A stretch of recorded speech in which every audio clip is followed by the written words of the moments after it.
Shakyamuni Swaha.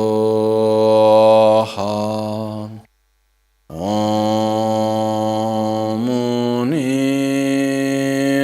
Muni Mahamuni Shakyamuni Swaha. Om Muni Mahamuni Shakyamuni Swaha.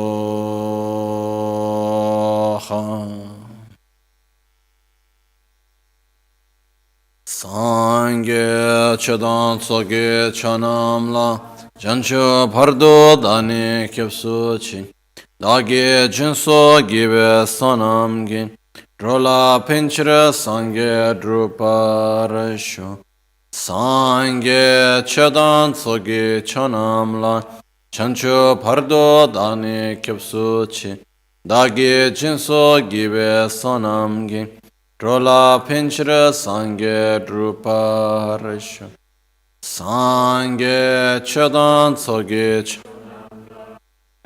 Pardo Dani Kyapsuchi Dagi Jinso Give Sonamgi Drola Pinchra Sangye Druparasho. In the Buddha, Dharma and Sangha, I take refuge unto enlightenment. Through the practice of generosity and the other perfections, may I attain Buddhahood for the benefit of all sentient beings. So, since long time, since in our Buddhist tradition, we have always had different masters that wrote different texts explaining about the correct view of reality. And there are many, many very beautiful texts from many different traditions. So one of the texts that I personally like very much is the three main aspects of the path, which was taught by Lama Tsongkhapa. So about the first Buddhist renunciation, which is love towards oneself, the definitive emergence, and bodhicitta, the love towards others. We have already looked at this subject quite extensively in this last period. So today we will go directly to the part of emptiness, of the correct view. But I would like to read together the actual text. First we do together the recitation in Tibetan, and then after we will read the English and the Italian. And then we go the explanation direct to the part that regards emptiness. Okay?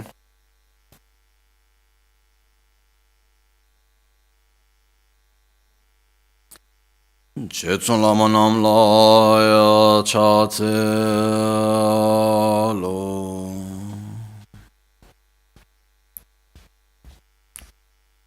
Gyalwe Son Rab Kunge Nyem Po Ten Gyase Tampa Nam Ge Nga Pelam Kalden Tarde Nam Ge Chungote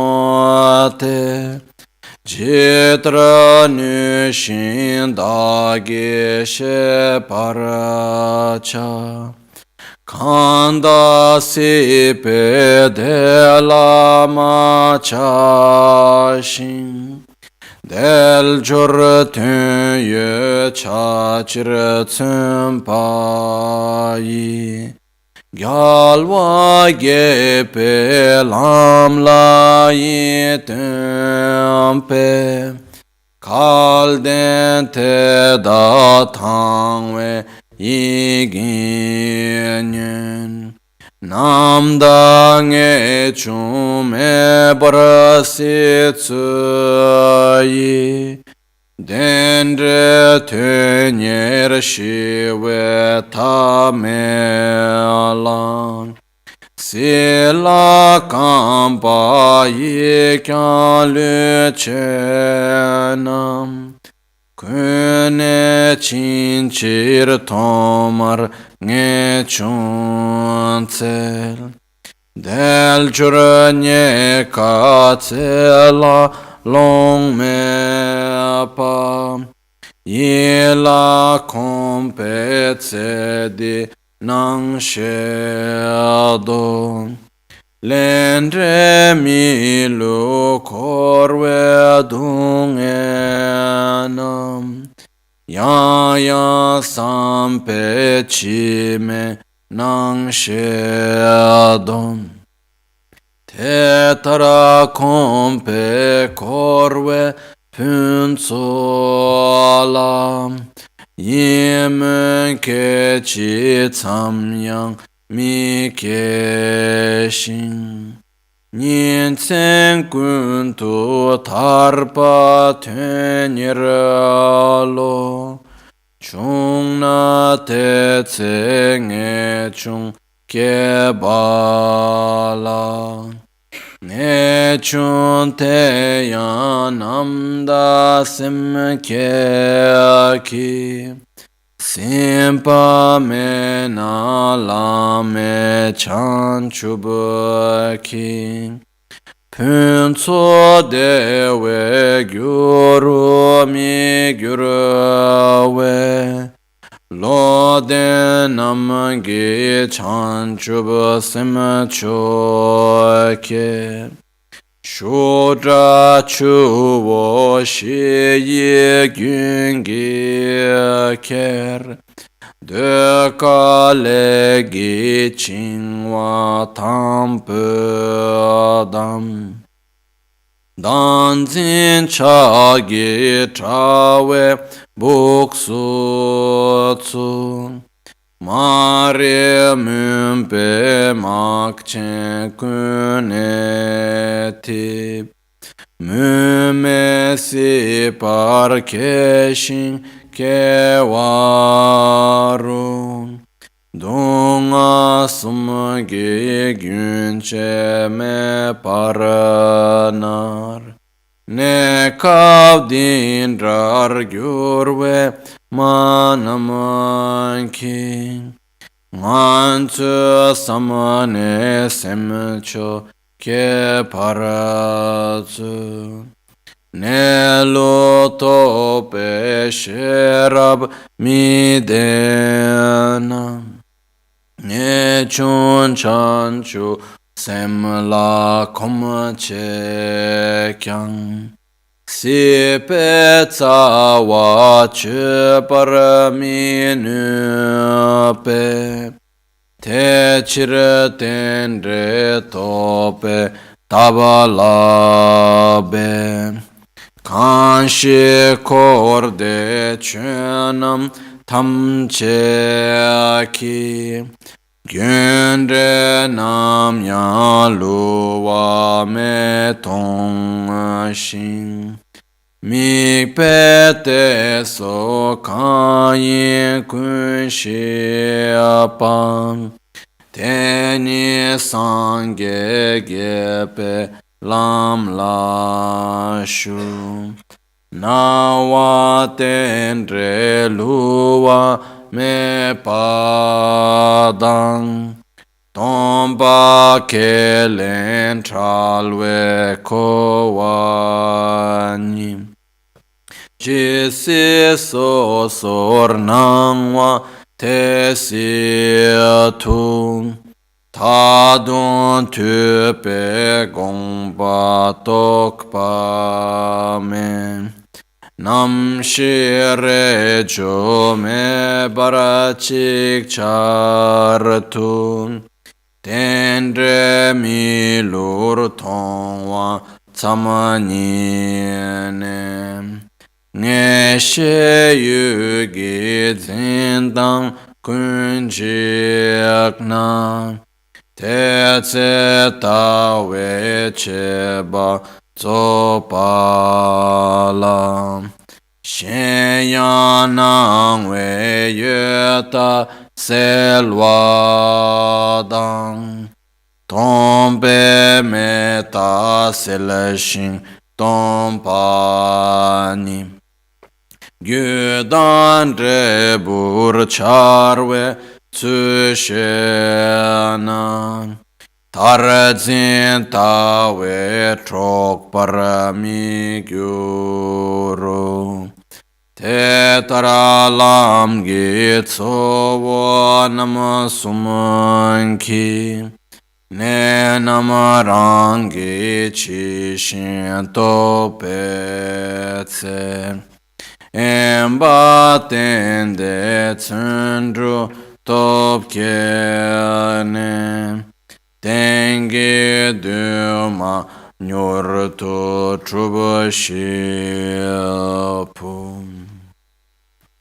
Tekche lam gi shungshin chan trubasem Yanda tawe ne da rimnyala Trul me ba ne tsumpayi Kyo son drupa nimpur che parasho.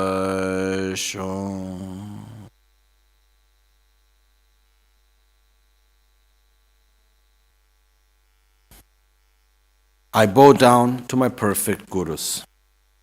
I shall try to explain as best as I can the essential meaning of the victorious one's teachings, the path praised by all the holy victors and their children, the gateway to the fortunate ones desiring liberation.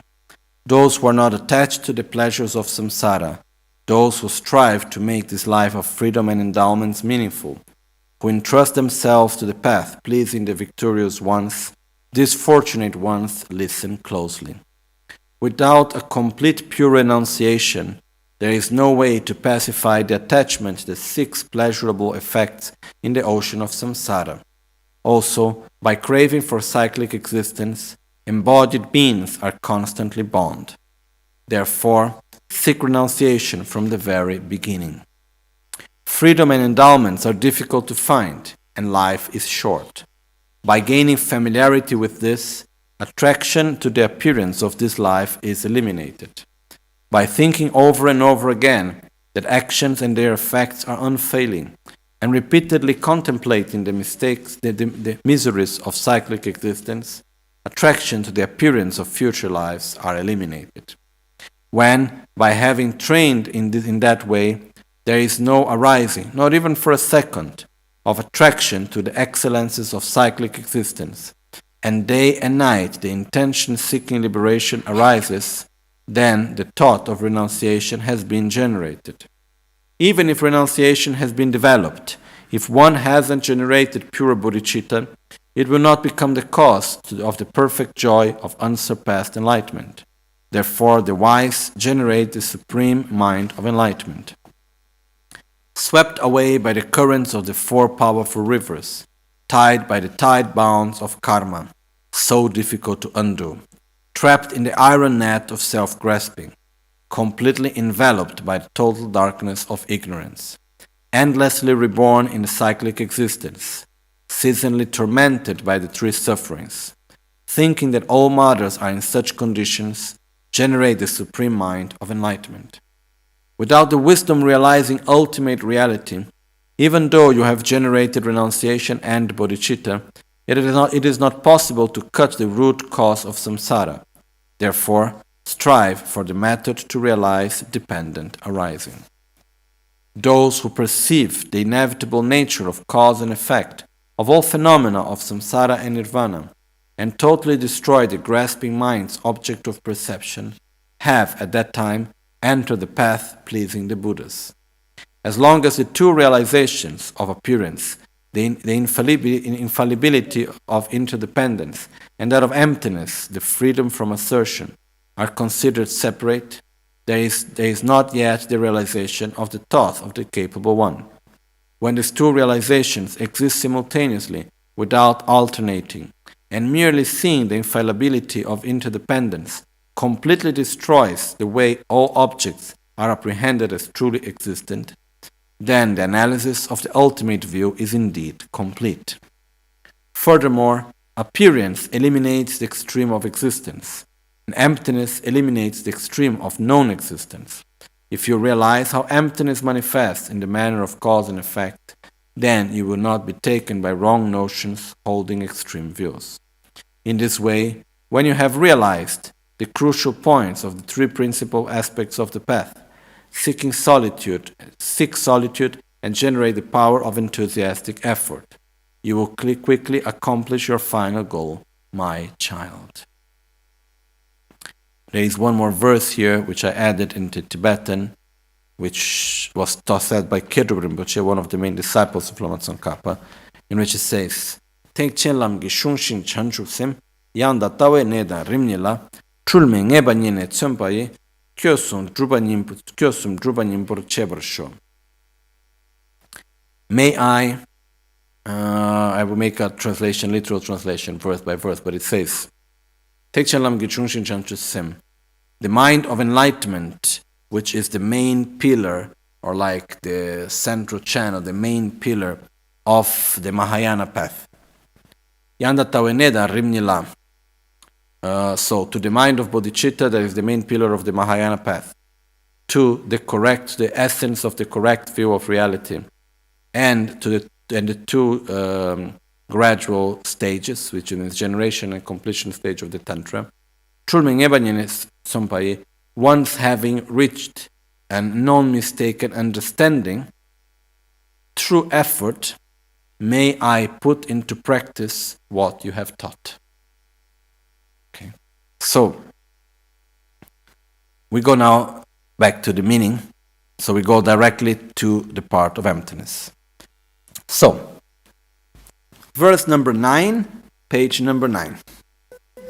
Nelo tope shera mide na ngechun chanchu semla komche kyang sipe tsawa chöpar minupe techir tendre tope tablabe.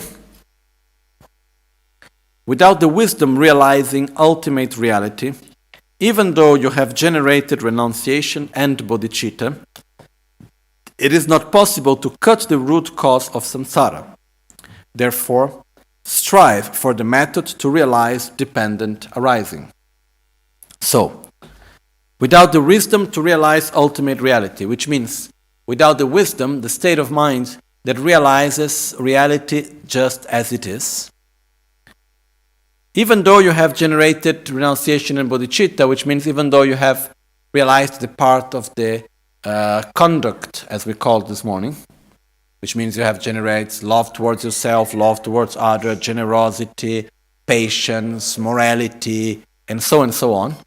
Even though you have generated all of that, without generating the wisdom that opposes itself to our ignorance, we will continue in samsara. There is no way. No? This morning we put very clear that reality appeared to us as being of inherent existence. We grasp at that inherent existence.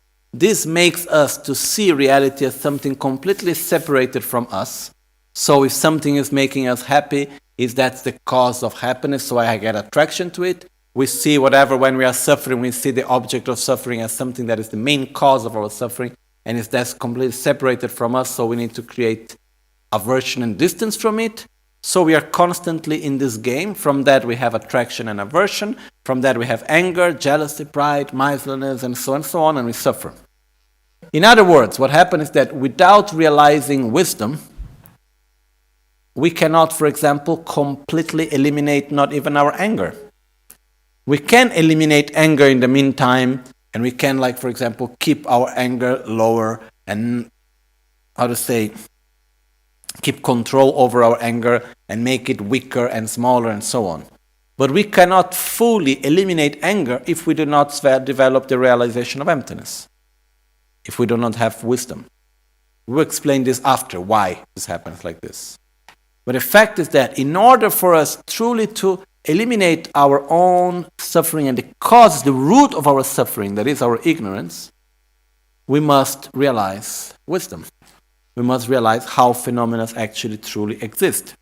So, because of that, therefore, strive, put effort for the method to realize dependent arising, to realize interdependence. That's very important. Here Lama Tsongkhapa put in a way which is not so obvious, because normally it goes, many of the texts, they go directly to the part of emptiness. And here Lama Tsongkhapa said, no, before you go to emptiness, you must first realize dependent arising. Dependent arising is the way how phenomena exist. Emptiness is the way how they don't exist, basically. Okay?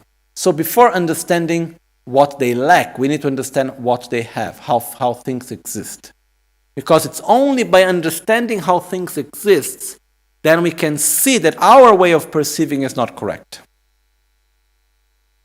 Okay? So it is very important to understand the way, the mode of existence of reality. And it's called interdependence or dependent arising. In Tibetan it's called tendrel, tenejua. Okay, tendrel, interdependence. So, we have actually 3 levels of interdependence. To start understanding. There is the gross interdependence, subtle interdependence, and very subtle interdependence. Okay? We start with the gross interdependence, the gross level of interdependence. When we talk about the gross level of interdependence, it's the interdependence that exists between causes, conditions, and results. Which means that all phenomena that are composed phenomena, and here it's important for us to understand that there are phenomena that are permanent and phenomena that are impermanent. Okay? Actually, when we talk about impermanent phenomena, everything we see, everything we listen, all the objects of our 5 senses, this is all impermanent. Permanent phenomena basically are what we call tunchi in Tibetan, which means generalized meaning. So, for instance, the general concept of impermanence, the constant transformation of phenomena. What was impermanence yesterday? The constant transformation of phenomena. What is impermanence today? The constant transformation of phenomena. What will be impermanence tomorrow? The constant transformation of phenomena. So the generalized concept of impermanence is permanent. Okay? So, in the similar way, every generalized concept, every generalized meaning is permanent. Okay? And here, very quickly, just open and close brackets because we're not going into details of this subject now. But why impermanent phenomena appear to us as if they were permanent? Basically because we relate to impermanent phenomena through mental images, through generalized meaning, which are permanent. So for instance, if we take, for example, this piece of paper, okay? And if I ask you, can you have a mental image of the piece of paper? Can we remember it? I would say yes. So we look again to it and say, is it the same one? Yes. And we could go on and on. We could go on and on for the whole day and night. Saying, is the same paper? Yes. So the important thing here is that do we have an image of the paper? If we close our eyes, can we imagine it? Yes. Now, if I tear the paper in many pieces, okay, is it the same paper as before? If you say yes, then you give me your car, I give it back to you like this. And then I will say, sorry, it's the same car. Okay. But the point is, the mental image of before, does it still exist or not? Can we still remember how was the paper before? So we still have the mental image of before. But does that mental image fit on this paper now? Has the paper changed? Yeah. Do we have a new mental image now? So we have both mental images, the one of before and the one of after. So we can see the paper changed, but the mental image didn't. We have a new one, but the one of before is still there. That's why we can remember how it was. Okay? So what happens is that the mental image, it's permanent. It's not changing. It's that we can generate new mental images, but they are not constantly changing together with the object. So what happens is that we see impermanent phenomena and we think that they are the same as the mental image that we attribute to them. we see impermanent phenomena, like the paper, or people, or anything like that, okay? And we think that the object, which is impermanent, is the same thing as the mental image that we attribute to it. But the mental image is permanent, and the object is impermanent. So until the moment that the object can keep the functions and characteristics, can fulfill the functions and characteristics of the mental image that we attribute, everything is fine. And we see no change. In the moment that the object is not able anymore to hold, to fulfill the functions and characteristics of the image that we have attributed, what happened at that moment? The object has changed.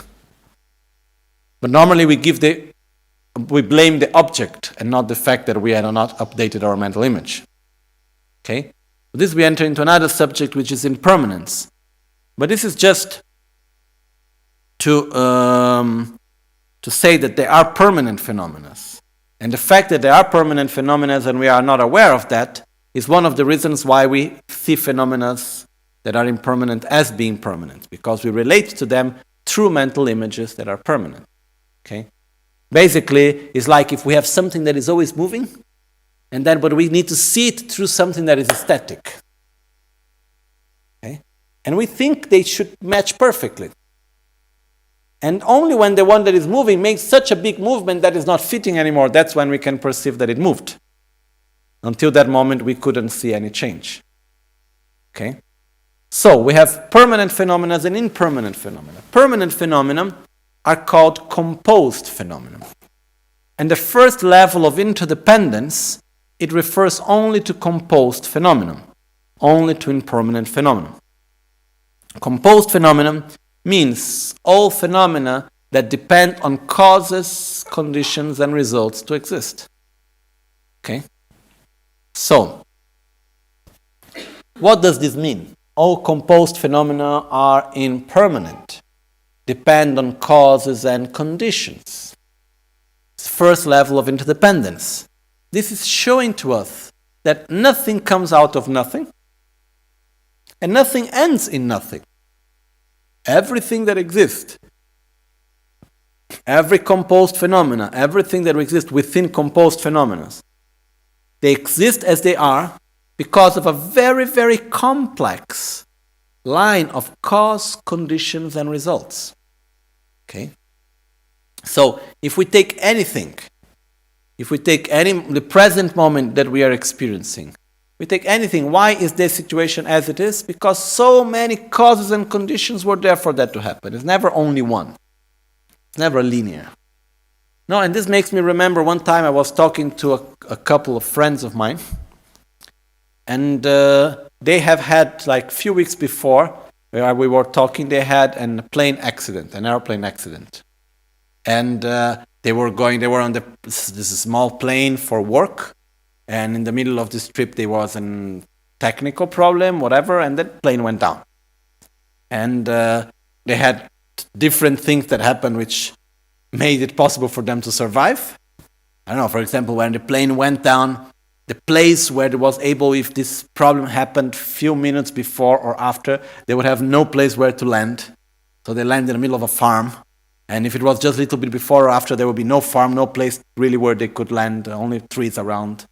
And the place where they landed, the place where they hit, it was a little bit like a little hill, very small going up, and there was a cow passing in front. But because it was a little bit up, the airplane bumped and went over the cow and went down again, Like all many little, let's call coincidences that made it possible for them to survive. So, when they were there, I was talking to them a few days after this, and they asked me, they said, look, many people contacted us and said, look, oh, you are so lucky, God really loves you, and thanks to God you are alive, and this was a message that God wanted to send you, and so on. And then he asked us, okay, you are Buddhist, so what would you say about it?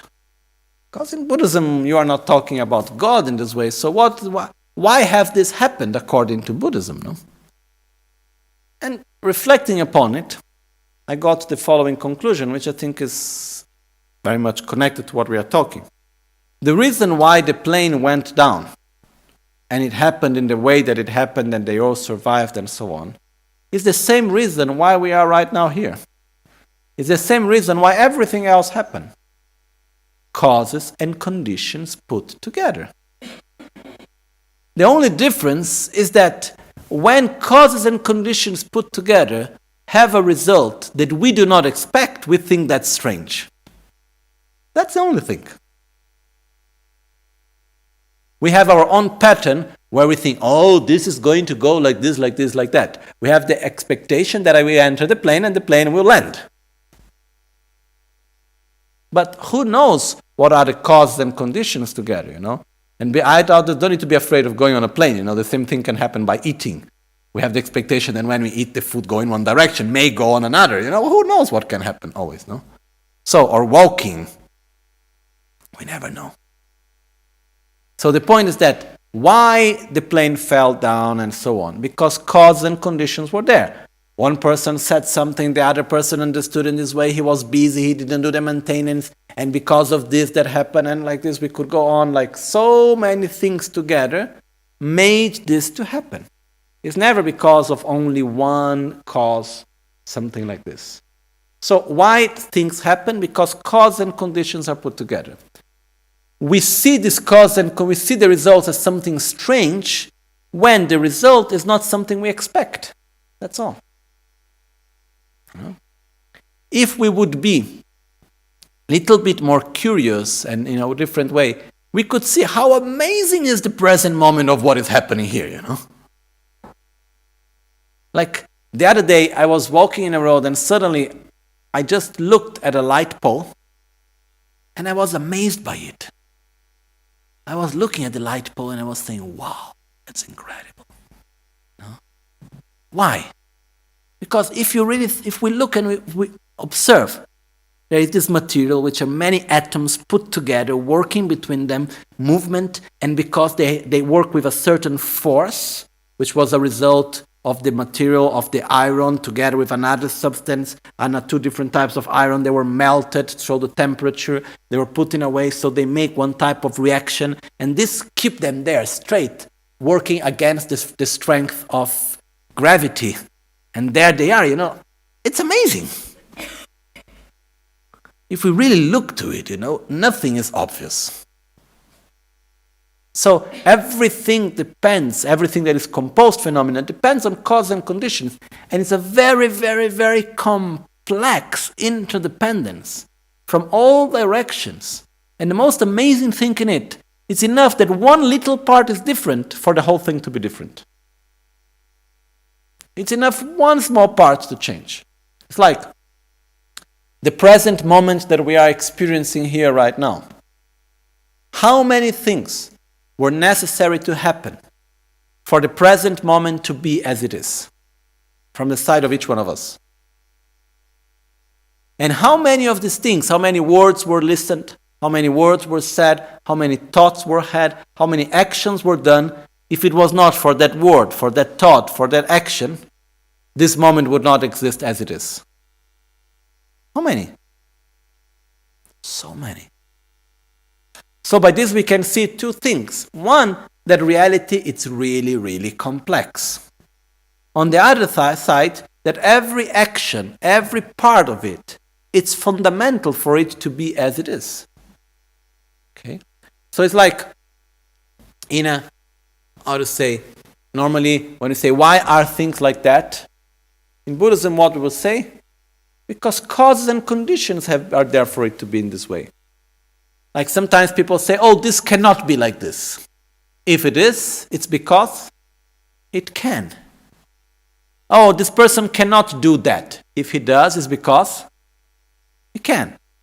It's better if he doesn't do that. Okay, what can we do to interact in a way that he may stop doing that?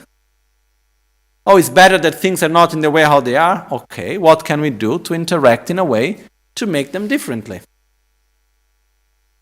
But the fact is that at every moment, we live in a very, very complex interdependence of causes, conditions, and result. So what is the difference between a cause, a condition, and a result? Okay? First of all, everything that is a cause is also a condition and is also a result. Okay? Normally, we start talking about cause and result, then we can add the condition to it. Okay? One of the examples that is given in the teachings is like, the same person is a father and is a son. Every father is also a son, right? Every mother is also a daughter. Which means, what do we mean by every father is also a son? Can anybody be the father and the son of the same person? No. I met one guy that he was the brother and the father at the same time. Okay, that's a little complex condition of family that happened. And we're friends of mine, Nepal Tibetans. And basically what happened was that, long story, but anyhow, the mother had kids, then basically she divorced, and then she met another guy, and then she was married again with him, and she had kids again with him. So what happened is that many years after that she already had kids, she understood that her new husband was the son of the father of the first husband that she had. So in relating to the new kids, they were both brothers, they were sons of the same father, and they were also their son. A little complex situation. Okay, anyhow. But nobody can be at the same time father and son of the same. Okay, father and brother is possible, but father and son is not possible. Okay. So anyhow, the point is that the same object, the same situation, the same person, the same thing is at the same time cause of what will come in the future and result of what came in the past. Okay? So, the same word that I say, the same moment, the present is the result of the past and is the cause of the future. Okay? So, where does condition enters? Condition is the actual present moment in between the three, more or less. Condition is the state that makes the past to manifest. So normally, cause, or better, result and condition are simultaneous. Because through a condition, the result manifests. There is water and earth, which are the conditions. The seed grows, and that's the result. Okay? But when the result is present, the conditions are also present. The cause, not.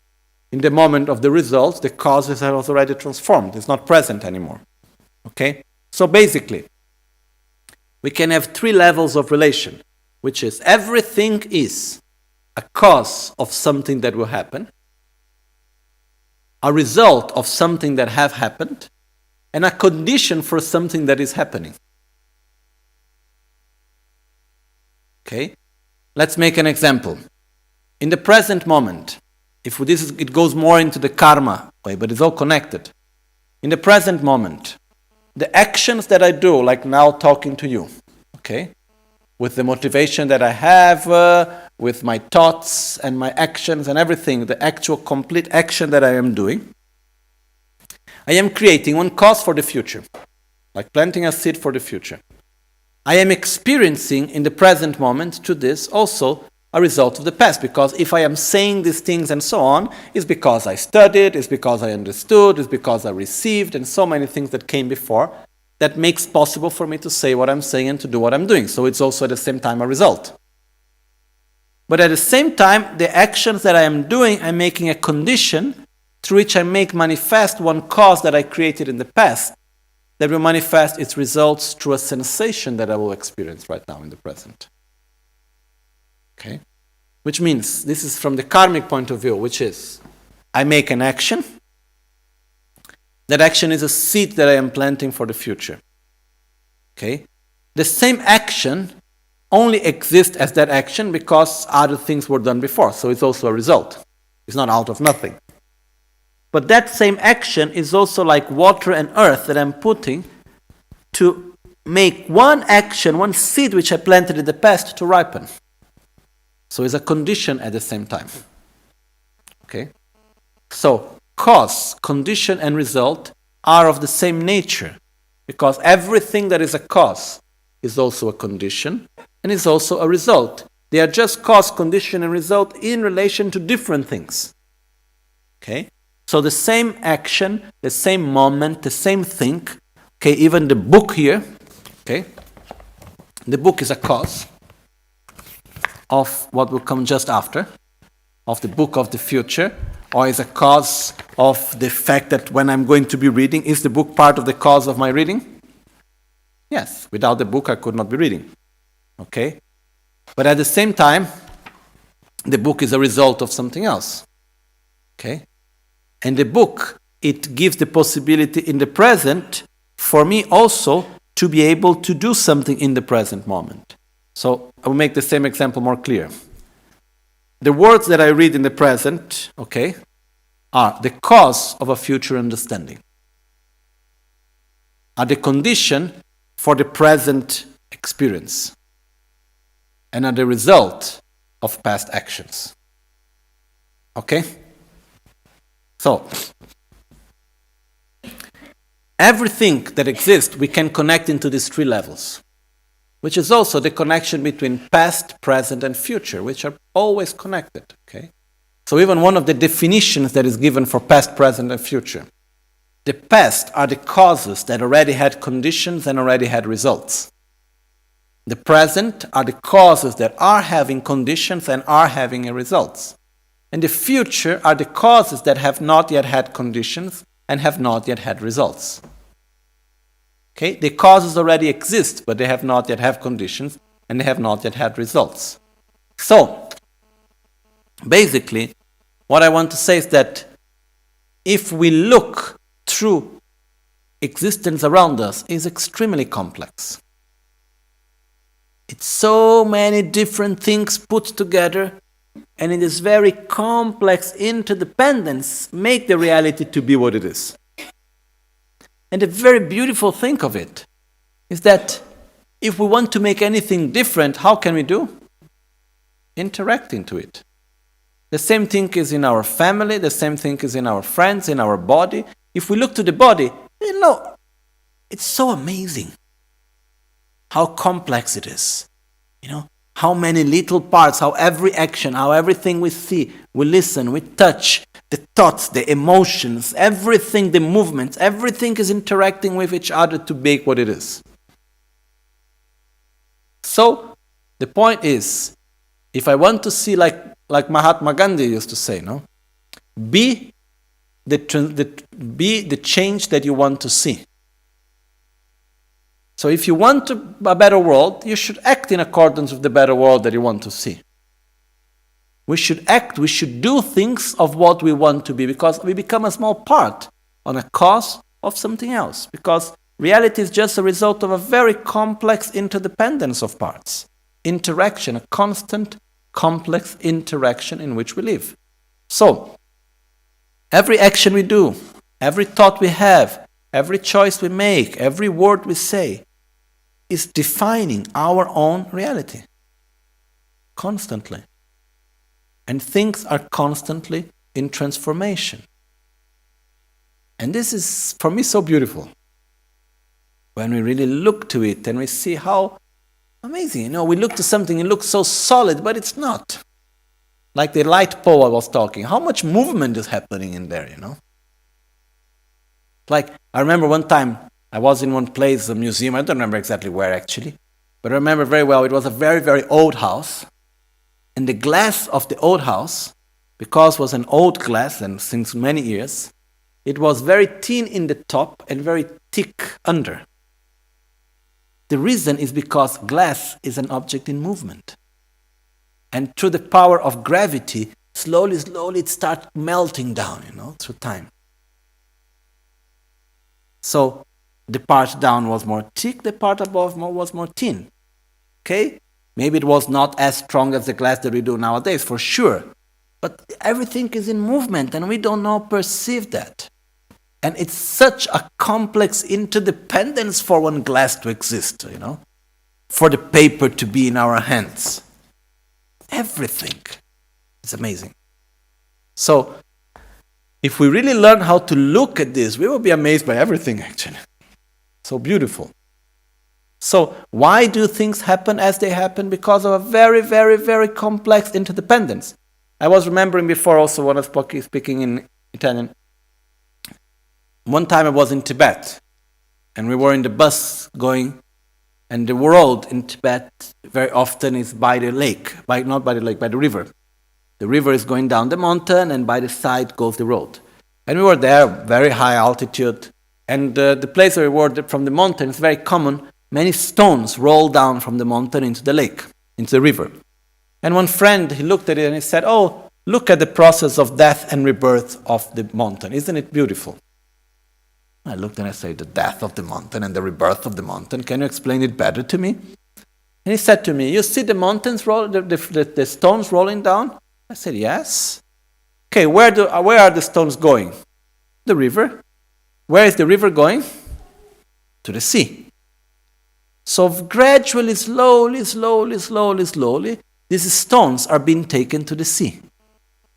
When they reach the sea, there are currents in the sea that takes the stone to places where they are set to the center of the earth and they melt into lava, where they get out afterwards in the form of one volcano and they become mountains again. So I was looking at it and I was observing, look, the mountain is dying. The impermanence of the mountain. And if we think the Everest mountain grows every year 2 centimeters, because the inertia from the beginning force which created it is still there. Everything is moving around us. Everything that's starting, it's also in a process of degeneration and death. Even the mountains die. When we look to a stone, the stone looks like something solid, but it's also in movement. It also has its own life, its own process of birth, existence, and death. Everything. And everything makes part of a very, very complex interdependence. And this is the first level of interdependence, called the gross level of interdependence. Okay? One of the important things of it is when we look to it, not only everything for me looks so beautiful, it helps me very much actually to deal much better with certain situations. Because when we look to situations and remember that everything depends on cause and conditions, and remember how complex it is, we see that my own judgment is just a small little part of the whole picture. And I have no real idea what is going to happen based on what I see. So relax and stop judging. Do your best to make things in the best way as we can. But I don't know, like these last days, I received some news that were quite upsetting actually. So I looked at this news, very upsetting news, and the first tendency was to judge quite strongly and to create attraction and aversion. But then I was looking to it and I was saying, truly, how do I know what are going to be the consequences of this? Out of my own perception and ignorance, I think it's something negative. And I would never do something like this. And I think it's not good, and so on. But I don't know what are the motivations behind. I don't know in the complex interdependence how things are going to be. So what I do, I act in accordance with what I believe is the best. And I respect the rest. Who am I to say if this is right, if this is wrong, if this is good, if that is bad, that is bad. I can tell my own judgment according to my own experience and what I would have done, but I don't know truly what result that would bring. And this gives some sort of peace also. Because we start seeing reality with a less dualistic way of seeing good and bad. Right and wrong. What is good for one thing is bad for another. What is bad for one thing is good for another. We're only here receiving Buddha's teachings because at one point the Tibetans went out of Tibet. No? We cannot say something negative brings positive results, something positive brings negative results, and like this we can go on and on and on. So, in this very complex interdependence, what we can do is we can act with coherence in the best way as we can. and do the best in our actions, and no need to judge the rest, because truly we don't know what is going to bring what in the long run. So relax, because there is no way to be in control. No, it's so nice. Because we have this idea that we need to be in control of things. But it's a complete fake idea. So when we see that actually there is no real way to be truly in control, that we can be in control of our actions somehow, in the best way as we can, but we cannot have truly control of reality. And we see as negative simply when things, or we see as something strange, when things happen in a way that we did not expect. That's all. But it's just a result of complex causes and conditions that are there. And we just act in the way how we think is the best, in coherence with our emotions, with our principles, with our ideals, trying to follow in the correct way the Dharma, what we think is the best.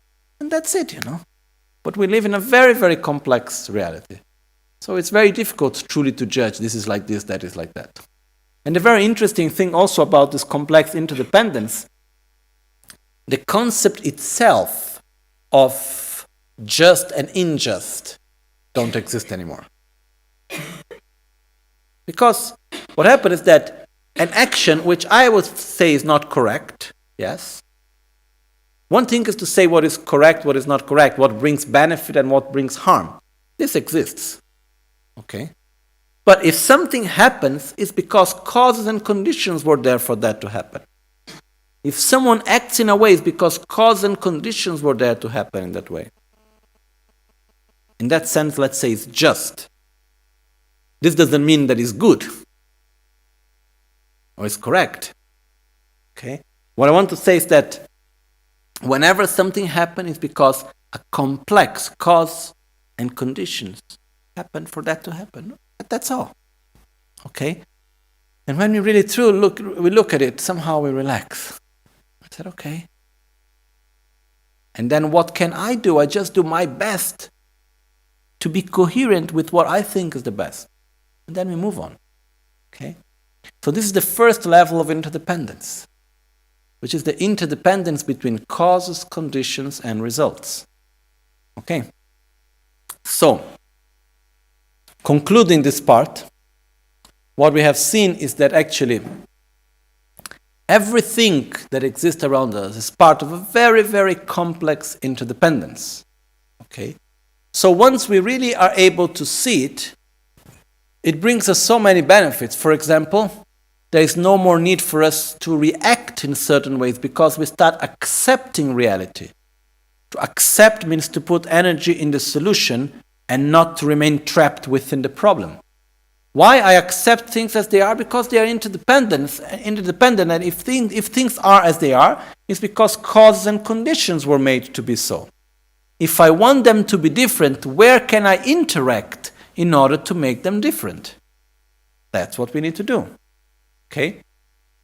So, from this level, it becomes really important for us to understand this complex interdependence in which we live. Because it also helps us to have a much more peaceful and coherent way of living. Because we think, why are things as they are? Because cause and conditions were there for them to be like this. I want them to be different. Yes. So let's make different cause and conditions for them to be different. Without holding strong as how things must be. Because I have no real idea how things are going to be. I just can do my best in my own way of acting. Okay? Now, let's go briefly to the second type of interdependence. The second level of interdependence is called the interdependence, the subtle interdependence. That is the interdependence that exists between the parts and the unity, between the unity and its parts. Okay? It's the interdependence between the unities and its parts. What does that mean? First of all, this is a type of interdependence that exists for both permanent phenomenon and impermanent phenomenon. Okay? Everything that exists in dependence of its own parts. Rangi chashala döne drupa, we say in Tibetan. It exists in dependence of its own parts, which means everything is divisible. There is nothing that exists in a way that is indivisible. So, let's take, for instance, one unity. Let's say number 1. If we take the number 1 in mathematics, it's a unity. Okay? It's actually a convention, but we talk about this tomorrow. Okay? Number 1, even though it must look so solid, it's just a convention, but this is another thing. Is the number 1 made out of parts, or is it something autonomously solid? It's made out of parts. If number 1 was not made out of parts, we could not divide into 0.5 plus 0.5. Okay? So the number 1 also is made out of parts. Then we take every part of the division. How far can we divide? Infinite. Right?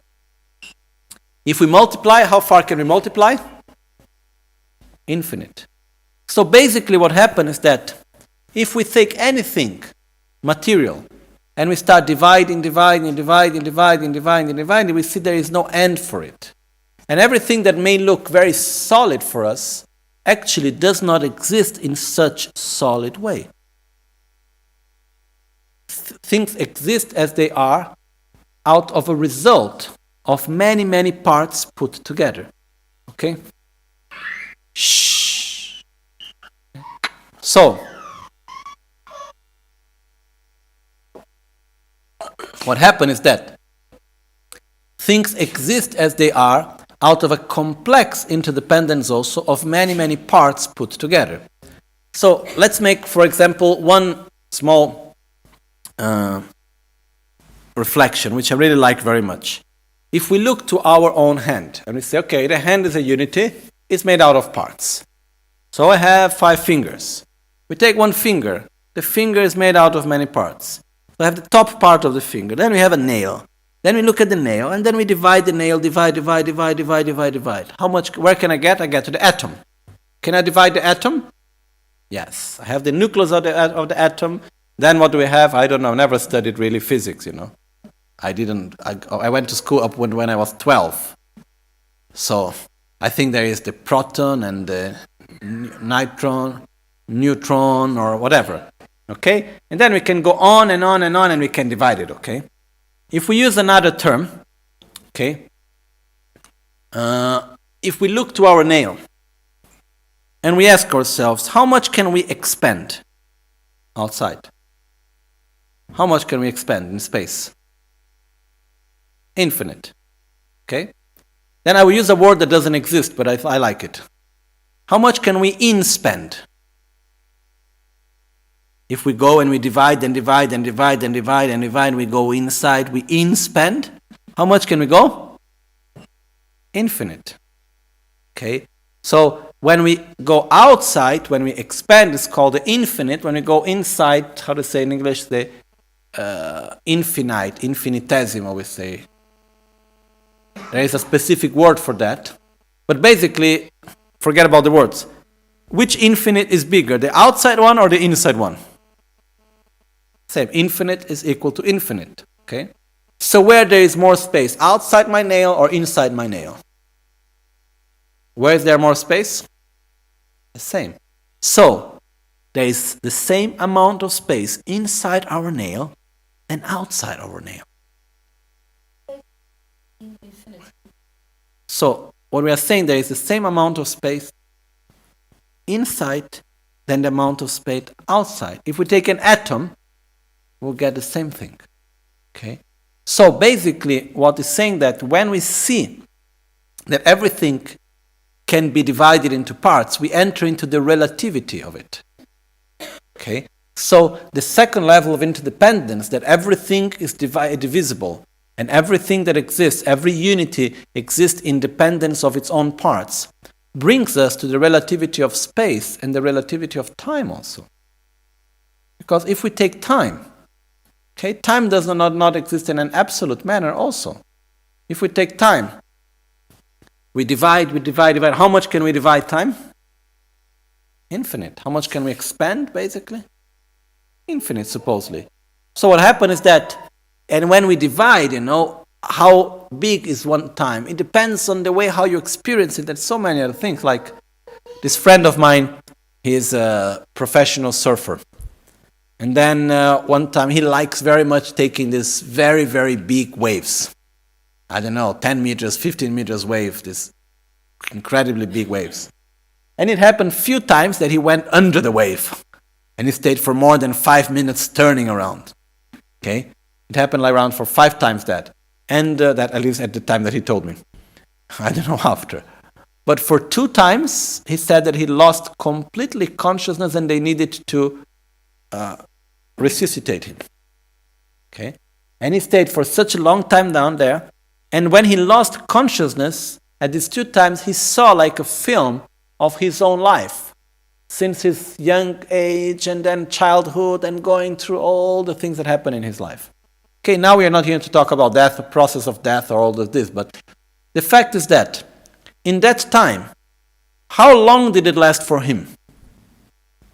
Quite long, to be able to see all of this and to experience it and to feel it. For those that were looking from outside in the watch, how much time did it pass? A few seconds, most probably. Okay? So, we can have many experiences of the relativity of time also. I have had 2 times very, very interesting experience of the relativity of time. Of when something is happening and it becomes like in slow motion.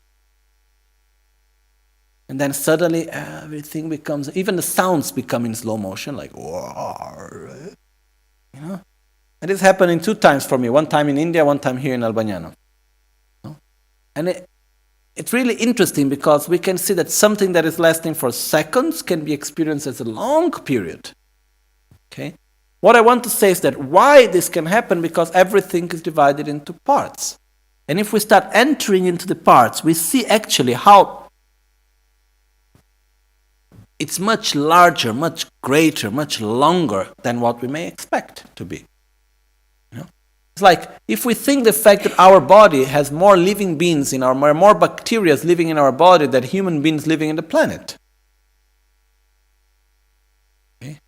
There are billions and billions and billions of bacteria living in our body. We are a walking planet, basically. Okay, in a way, if we think. And there is a whole. And if we see how the bacteria work between them and how the cells work, it's like a whole existence. And there are fights going on, So much is happening in there. But the fact is that if we look out, our world looks so big. But when we look, our world is just something small in the whole solar system. And the solar system is nothing in the whole galaxy. And the galaxy is nothing in the whole universe. And like this we could go on and on and on. I remember this picture in a magazine showing about the black hole. It was a double page with one of the smallest black hole that was found and measured. I don't know how they measure a black hole, but anyhow. They had this idea of the size of a black hole. So in this big black page, there was a very, very, very, very tiny white point. And that was the size of our galaxy inside that black hole. Okay? So, we can see how time, space are completely relative. So, this is coming from what concept? Everything that exists as a unity, it's made out of parts. It depends on its own parts. Then we enter the parts. The parts are made of parts, and the parts are made of parts, and the parts are made of parts, and the parts are made of parts. And every part is a unity.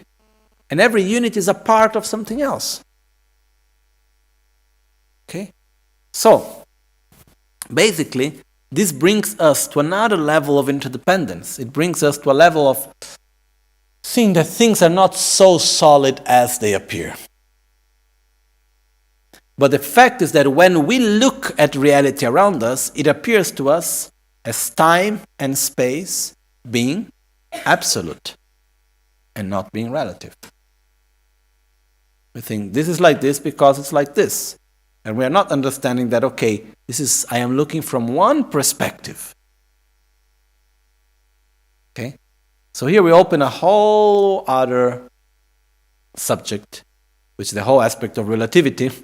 And we can only understand it better by connecting to the next step that we will see tomorrow, which is a very subtle level of interdependence. which is basically what put things together into a unity. What make parts to be a unity, which is basically the consciousness, the observer, the name.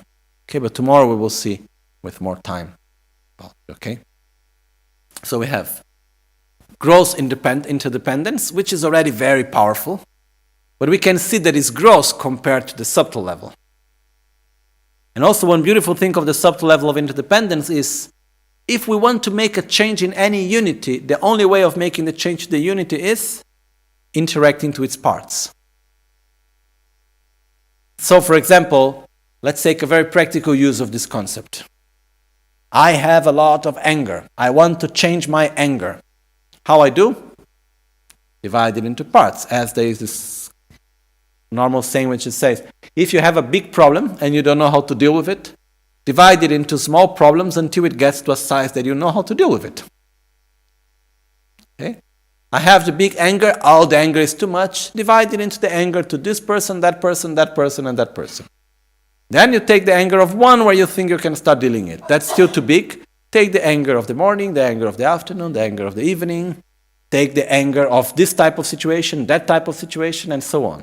Then you take the anger of this type of situation, and then you divide it into parts until you manage a level that you can deal with it. And when you start dealing with it on that level, you are dealing with the whole anger, actually. Because the part makes the change in the whole. And the whole doesn't exist independently of the part. So if you change one little piece of a part of the part, you are changing the whole of the whole. Okay? So it's also a very powerful concept also, understand. Jetsun lame kutse raptenchi namkar tinle chochur gepadang losan tempe dreme sasumgi drove Michel tatu ne gyurchi yanda tawa Rinpoche ma ke panam ke gyurchi kepa nyampar me pai kongne kontu pelwar sho nimo dele tsendele nime kuyan delekshin ninsen taktu delekpe koncho sumke jingelo koncho sumke ngodrubtsol koncho sumke Rashisho.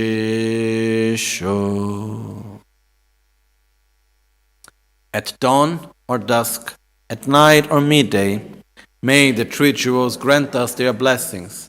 May they help us to achieve all realizations and sprinkle the path of our lives with various signs of auspiciousness.